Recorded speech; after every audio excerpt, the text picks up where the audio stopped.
Hi friends, welcome back to my channel. ఇవాళ ఎంతో ఎమ్మీగా ఉండే సమ్మర్కి వాంటెడ్ రెసిపీ అన్నపూర్ణాస్ మెస్ రసం అయితే మీకు షేర్ చేయబోతున్నాను. 3 గ్లాసుల నీళ్ళలో పసుపు ఉప్పు యాడ్ చేసుకొని 2 స్పూన్లు చింతపండు కావచ్చు, నిమ్మకాయ సైజ్ చింతపండు కావచ్చు, అందులో మనం ప్లేస్ చేసుకొని 4 టమాటోస్ అయితే మనం మిక్సీ పెట్టుకొని అందులో కరివేపాకు కొత్తిమీర కూడా యాడ్ చేసుకొని నీళ్ళలో ప్లేస్ చేసుకోవాలి. ముందుగా మీకు చూపించిన ప్లేట్లో ఉన్న దినుసులన్నీ కొద్దిగా వేడి చేసుకొని 4 చిన్నులపాయ రబ్బలు కూడా యాడ్ చేసుకొని కోర్స్గా అయితే గ్రైండ్ చేసుకోవాలి. మెత్తగా అయితే కాదు. ఈ కోర్స్గా గ్రైండ్ చేసింది తెల్ల వాటర్లో అయితే మనం ప్లేస్ చేసుకోవటమే.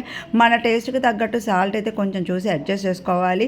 ఇది trust me must try recipe అండి. చిన్నపిల్లలకు కానీ పెద్ద వయసు వాళ్ళకి కానీ ఈజీగా డైజెస్ట్ అయ్యి మనకి శ్రమ తక్కువగా ఉండి 5 మినిట్స్లో అయితే ఈ రెసిపీ అయితే ప్రిపేర్ అయిపోతుంది. చాలా ఎమ్మీగా ఉంటుంది. ఇటుపక్క తాలింపుకి వచ్చేసరికి కడాయిలో ఆయిల్ పెట్టుకొని చిన్నులపాయలు, ఎండుమిర్చి, తాలింపు గింజలు, ఇంగువ యాడ్ చేసుకొని కొంచెం కరివేపాకు యాడ్ చేసుకొని పౌడర్ రాకుండా రసం అయితే వంపేసుకోవటమే. చివరిగా సర్వింగ్ వాళ్ళే సర్వ్ చేసుకోవటమే. Please subscribe.